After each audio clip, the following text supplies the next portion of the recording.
కదా ఇప్పుడు ఆరోపణలు ప్రత్యారోపణలు ప్రతి సందర్భంలో ఉంటాయి.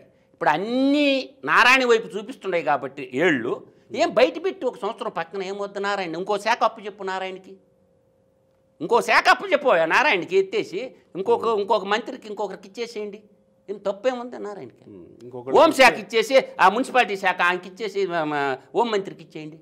అంటే గత ప్రభుత్వంలో కూడా ఆయనే కదా చేశాడు 2014-19లో కాబట్టే కదా పోయిందా ఆయన చేయబట్టే పోయింది అమరావతి.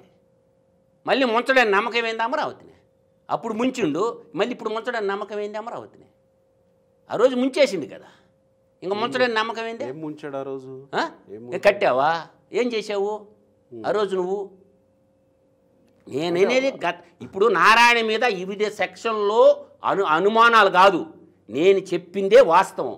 నారాయణ మీద మెత్తంగా ఉంటాడు అనుకోబాకండి ఆయన గురించి మాకు బాగా తెలుసు.